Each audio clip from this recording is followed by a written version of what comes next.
प्यारे बच्चों, पेन और कॉपी जल्दी से उठा लीजिए और देखिए फास्ट ट्रैक रिवीजन में आप फिजिक्स का फर्स्ट लेसन है कूलाम का नियम तथा विद्युत आवेश। और इसमें टॉपिक है पहला वाला कूलाम का नियम।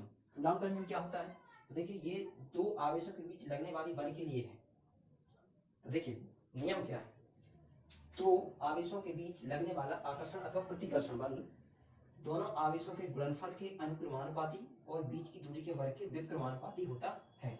देखिए यदि दो आवेश हैं Q1 Q2 और उनके बीच की डिस्टेंस है r, तो दोनों आवेशों के बीच लगने वाला आकर्षण अथवा प्रतिकर्षण बल आवेशों के गुणनफल के अनुक्रमानुपाती और बीच की दूरी के वर्ग के व्युत्क्रमानुपाती होता है। और जब ये अनुक्रमानुपाती का हम चिन्ह हटा देते तो एक आ जाता है नियतांक k Q1 Q2 upon r square, जहां पर k का मान होता है 1/4πε0 या 9 × 10⁹ न्यूटन मीटर स्क्वायर प्रति कूलम स्क्वायर।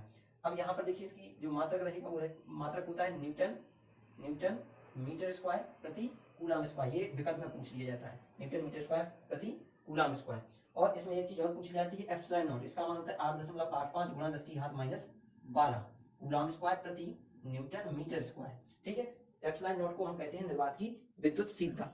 चलिए अगला टॉपिक है हमारा वैद्युत द्विध्रुव। अब देखो वैद्युत द्विध्रुव क्या होता है, इसमें दो चीजें पूछी जाती है, वैद्युत द्विध्रुव और वैद्युत द्विध्रुव आघूर्ण। तो वैद्युत द्विध्रुव एक ऐसा निकाय जिसमें दो बराबर और विपरीत प्रकृति के आवेश एक दूसरे से अल्प दूरी पर होते हैं, तो ऐसे निकाय को हम वैद्युत द्विध्रुव कहते हैं। अब वैद्युत द्विध्रुव में किसी एक आवेश और दोनों आवेशों के बीच की दूरी, किसी एक आवेश चाहे प्लस वाला ले लो चाहे माइनस वाला, ठीक है, हमें वैल्यू जो है वो पॉजिटिव रखनी है। किसी एक आवेश और दोनों आवेशों के बीच की दूरी के गुणनफल को वैद्युत द्विध्रुव आघूर्ण कहते हैं। तो यहाँ पर वैद्युत द्विध्रुव आघूर्ण को पी से प्रदर्शित करते हैं। इसका मात्रक बनता है कूलम मीटर। इसके बाद देखिए अगला टॉपिक है वैद्युत क्षेत्र की तीव्रता। तो वैद्युत क्षेत्र की तीव्रता क्या बनती है? परीक्षण आवेश पर लगने वाले बल की निष्पत्ति को, देखिए क्यों क्या परीक्षण आवेश, परीक्षण आवेश पर लगने वाले बल की निष्पत्ति को वैद्युत क्षेत्र की तीव्रता कहते हैं। इसे ई से प्रदर्शित करते हैं। वेक्टर फॉर्म में ई पे वेक्टर लगा देते हैं और एफ पे वेक्टर लगा देते हैं। इसका मात्रक बनता है न्यूटन प्रति कूलम। अब देखिए अगला टॉपिक है बिंदु आवेश के कारण वैद्युत क्षेत्र की तीव्रता। देखिए एक हमारे पास ये चार्ज है प्लस Q चार्ज, इससे r दूरी पर एक अन्य आवेश है Q0 r दूरी पर एक चार्ज है Q0। इस पर हमें वैद्युत क्षेत्र की तीव्रता ज्ञात करनी है। तो देखिए दो आवेशों के बीच लगने वाला बल कूलम के नियम से हमें पता है कि कितना होगा k q × Q0 upon r square. अब यहाँ पे E बराबर फॉर्मूला क्या पड़ा आपने F अपॉन Q0, तो इसमें हम F का मान रखेंगे k q × Q0 upon r square upon Q0। ये Q0 से Q0 कैंसिल हो जाएगा तो ये आ जाएगा E बराबर k q upon r square. यहाँ पे अगर हम k का मान रख देंगे तो जाएगा 1/4πε0 q अपॉन r स्क्वायर। तो ये बनती है बिंदु आवेश के कारण वैद्युत क्षेत्र की तीव्रता।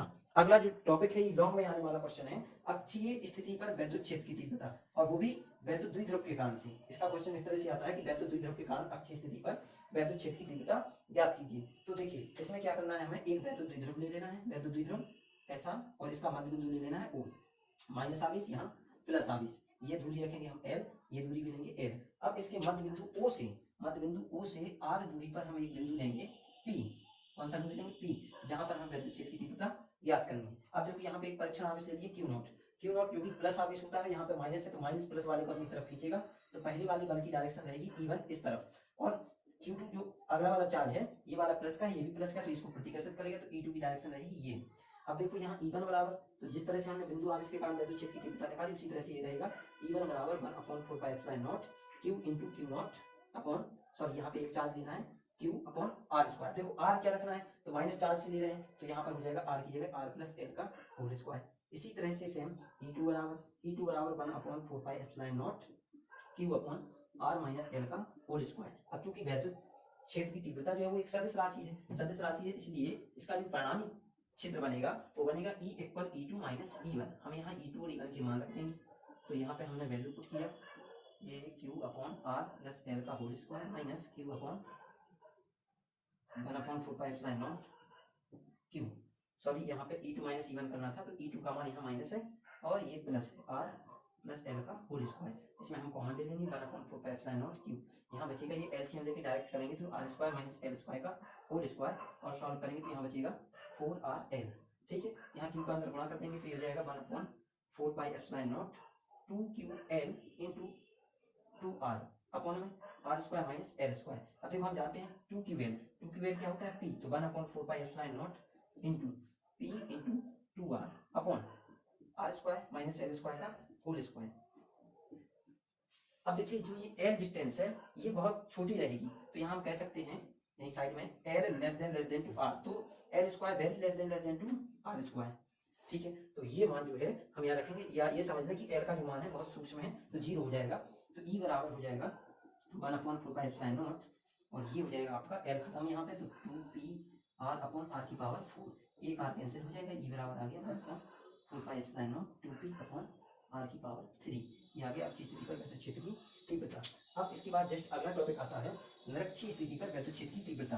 तो देखिए अगला टॉपिक कर दीजिए, निरक्षीय स्थिति पर वैद्युत क्षेत्र की तीव्रता।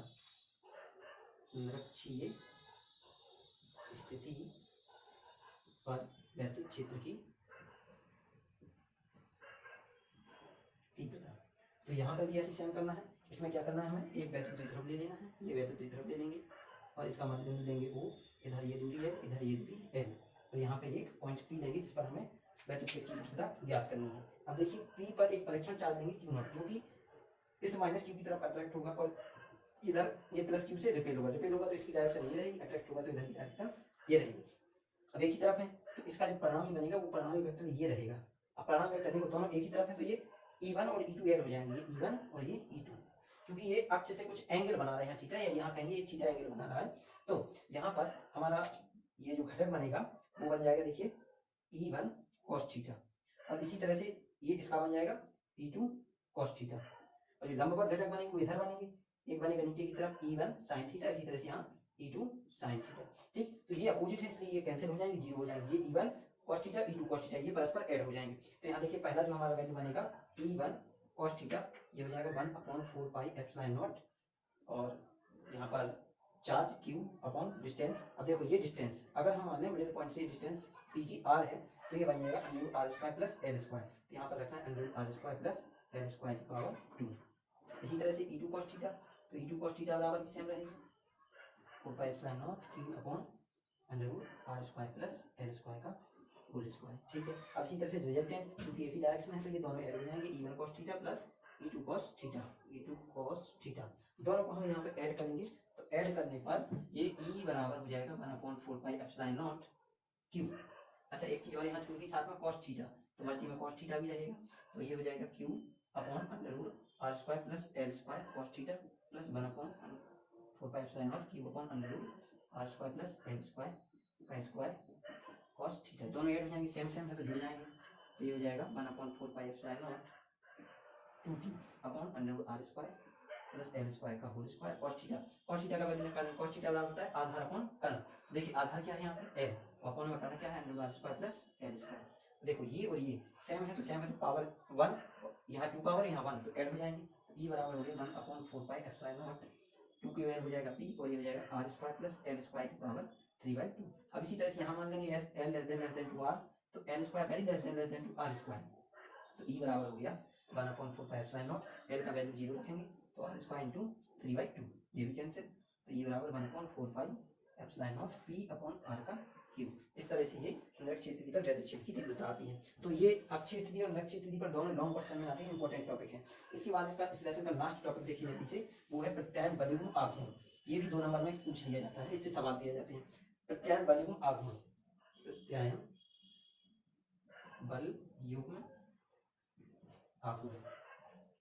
तो देखो जब किसी वैद्युत द्विध्रुव को वैद्युत क्षेत्र में रखा जाता है, ये क्या है वैद्युत क्षेत्र, इस वैद्युत क्षेत्र में अगर हम किसी वैद्युत द्विध्रुव को रख दें, ये रख दिया, ये बीच की दूरी 2a और यहाँ पे ये अक्ष से बनाना थीटा कोण, तो वैद्युत द्विध्रुव जब देखिए ये वैद्युत द्विध्रुव रखा, एक पे प्लस चार्ज रहेगा एक पे माइनस चार्ज रहेगा, माइनस का क्यू चार्ज। सपोज दैट कि इधर प्लस वाला चार्ज है और इधर माइनस वाला चार्ज है, ठीक है, तो माइनस वाला चार्ज इसको रिपेल करेगा और प्लस वाला इसको इधर रिपेल करेगा, तो ये इसको अक्ष के समांतर लाने का प्रयास करेगा, तो इस पर बराबर और विपरीत दिशा में बल लग रहा है, ठीक है। तो जब भी किसी वस्तु पर बराबर और विपरीत दिशा में बल लगता है तो उसको कहते हैं प्रत्यायन बलयुग्म आघूर्ण। तो यहाँ पर वैद्युत द्विध्रुव पर भी लगता है, तो ये लगेगा कितना, तो देखिए यहाँ पर प्रत्यायन बलयुग्म आघूर्ण का सूत्र होता है 2 बराबर, प्रत्यायन बलयुग्म आघूर्ण 2 बराबर एक बल मींस एक सिरे पर लगने वाला बल F और दोनों सिरों के बीच की लंबवत दूरी, ये वाली दूरी, एक बल गुणा दोनों सिरों के बीच की दूरी। तो देखिए एक बल कितना है F और दोनों सिरों के बीच की लंबवत दूरी, तो ये दूरी निकालनी है। अब हमें यहाँ दूरी का पता नहीं लेकिन थीटा पता है, तो हम साइन से निकालेंगे। साइन थीटा बराबर होता है क्या, लंब बटे कर्ण। तो यहाँ पे लंब को लंब लिख देंगे, कर्ण कितना हो जाएगा 2l, तो लंब कितना आ जाएगा, लंब बराबर हो जाएगा 2l साइन थीटा। तो यहाँ पर एक बल F हो गया और दोनों सिरों के बीच की दूरी 2l साइन थीटा। अब देखिए वैद्युत क्षेत्र की तीव्रता वाला एक फॉर्मूला पढ़ा था आपने, F बराबर E इंटू क्यू, तो यहाँ वैल्यू लग देंगे E into Q into 2l sine theta. अब यहाँ देखिए 2ql इक्वल होता है P, तो यहाँ बन जाएगा PE साइन थीटा, और यह एक वेक्टर क्वांटिटी है। ठीक है, तो इस तरह से आपका ये लेसन फर्स्ट कंप्लीट।